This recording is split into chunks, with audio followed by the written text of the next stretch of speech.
Hello people, how are you doing? Hope you're fine. Today we are going to teach you a very wonderful lesson.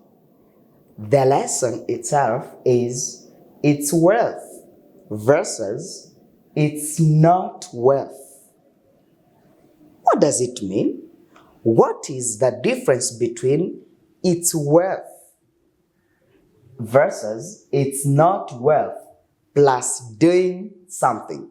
It's worth doing something or it's not worth doing something. You should learn this lesson, please, my dear friend. If you want to speak English better, try to learn the lesson. This lesson is going to help you speak English better, have different vocabulary in English language. Fantastic. It's worth, it's not worth. Fantastic. But before teaching you the lesson, I would like to show you the word of today, which is vigorous. Vigorous. Vigorous means what? Vigorous means powerful, strong. Something that is very strong is called vigorous. Vigorous. For example, I can say, I have a vigorous man somewhere. You can say, I have a vigorous son at home. Murugo mpafite umusore uri vigorous, uri strong. Something that is vigorous is something that is strong. For example, you can say, your car is vigorous. Imodoka yawe irakomeye koko. Ejo rwose igiti cyayiguyeho ntiyahombana na gato. Your car is very vigorous, very strong. Vigorous means strong or powerful. For example, you can say, in this world, we have some vigorous countries, some strong countries. Vigorous. Vigorous means strong. Kintu gikomeye, umuntu ukomeye. Tuzavuga vigorous. Nice.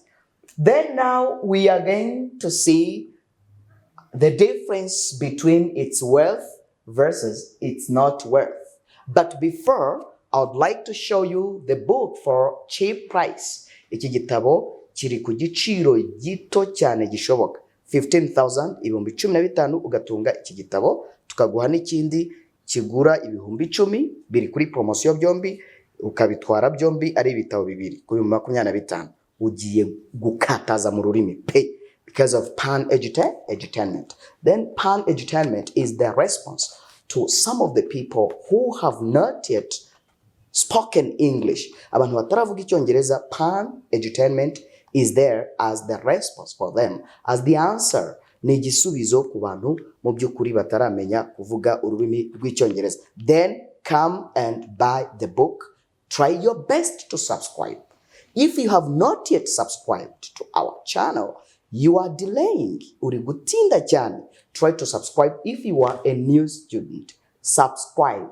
Don't say subscribe. No, subscribe. Try to subscribe. Fantastic. Good. Then you should also share our lessons to as many people as possible. Ugomba no kohereza amasomo yacu ku bantu benshi bashoboka. Nice. Then it's worth versus it's not worth doing something.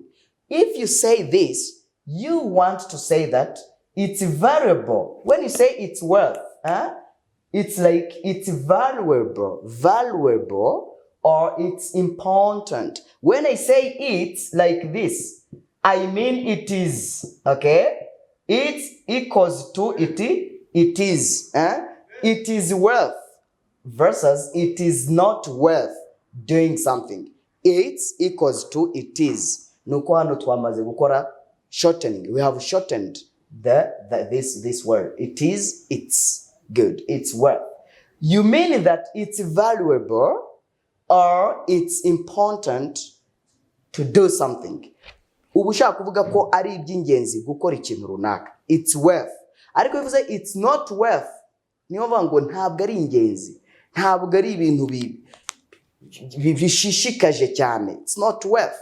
Si ibintu bishobora kuba bifite agaciro cyane kuba byagenda gutya. Examples are going to help us. We are going to start from this first example or from this first expression, which is It's worth doing something.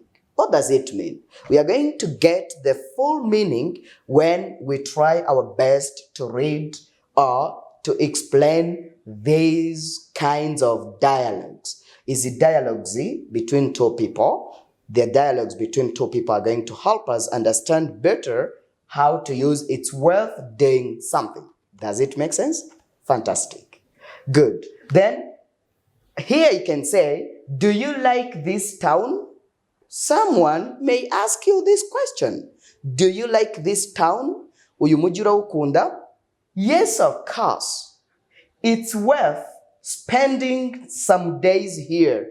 It's very valuable spending some days here. Or it's very important to spend some days here. Then I say it's worth spending. Then it's worth is followed by the verb plus in form or ing form. Then here, do you like this town? Yes, of course. It's worth spending some days here. It's like saying it's very important to spend some days here because I love or I like this city so much. Nice. Then the second here, are you interested in this English lesson? To be interested in something. Nukuba ushishikajwe n'ikintu runaka cyangwa se washimishijwe n'ikintu. Ese ushimishijwe n'iri somo ry'Icyongereza? Are you interested? Here there is a question mark. Are you interested in this English lesson? Yes, please. It's worth extending the time of this English lesson. It's worth extending the time.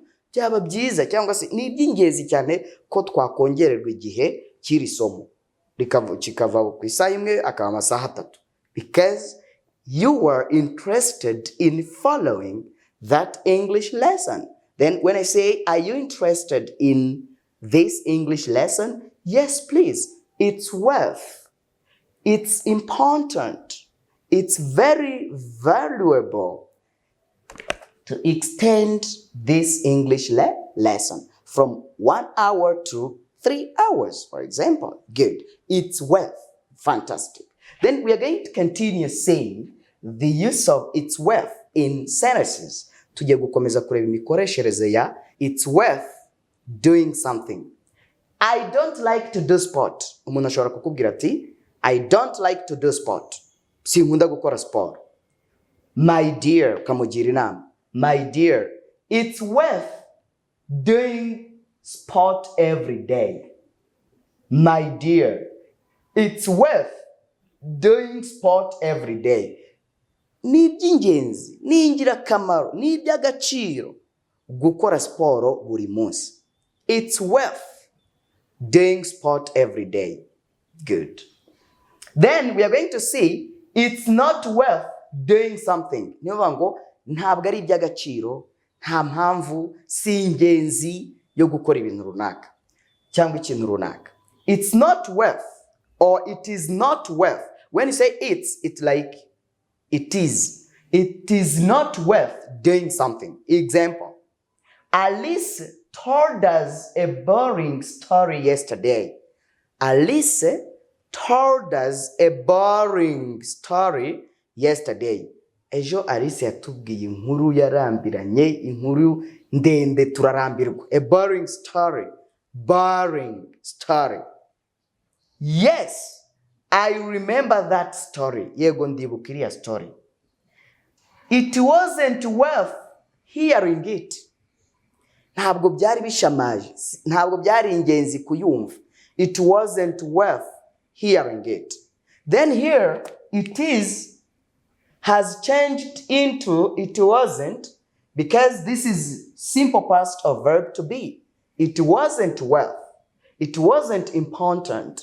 It wasn't valuable. Ntabwo byari bifite, ntabwo byari by'agaciro kumva inkuru ye because the story was very boring. Inkuru yari imezite, yari irambiranye, yari inkuru idashamaje kuyumva kandi ndende. Nice. Then here, do you like to fight? Ukunda kurwana? Do you like to fight? Fighting is not good. Never fight if you like to fight. You should never fight, please. Don't fight people, but fight for them. Fight for people, but don't fight them. Ntukarwane n'abantu ahubwo ujye uharanira ko bagira ubuzima bwiza, ujye ubarwanirira. To fight for someone. Good. Then here, do you like to fight? Ukunda kurwana? No, I don't. It's not worth fighting. It's not worth fighting. Ntabwo ari iby'agaciro kurwana. That's why I don't like fighting. It's not worth fighting. Worth. Don't say worth. Worth. No. Worth. We say worth. Good. Then here, do you like gambling? Gambling ni urusimbi. Ese ukunda urusimbi? Ukunda gukina urusimbi? Do you like gambling or betting? There are people who bet on football. Hari abantu ba bettinga kuri football. Is it good? Ni byiza? I don't know. Then here, do you like gambling? Ukunda gukina urusimbi? No, it's not worth gambling. Nta gaciro bifite gukina urusimbi. It's not worth gambling. Very fantastic. Good. Then, if you've understood the lesson very well, you should try your best to write different examples by using it's worth versus it's not worth doing something. If you do that, you are going to develop your level in English language. And if you want to study English language, try to come there to Kimirongo Market, near Kimirongo Market or Kimirongo bus station. You will get a very wonderful class. Uraza kubona ishuri ryiza cyane that is going to help you get English language very well. That is going to help you develop your English level. Ishuri turarifite ngwino wige mu byukuri biragufasha cyane. Then we are going to give you the saying of today. Are you ready to get the saying? Uriteguye gufata saying, kuyumva? Nice, very fantastic. In English we say, don't worry about things we lose in life. Because when something is gone, something better is coming. Don't worry about things you lose in life. Because when something is gone, something better is coming. Ntukagire ubwoba bw'ibintu ubura mu buzima, kuko nyine ntiwabura kubibura. Kubera ko iyo ikintu kigiye haza ikindi kandi kirusha cya kindi cyagiye. Don't worry about things you lose in life, because when something is gone, something better is coming. I am Teacher Jasper. Bye bye.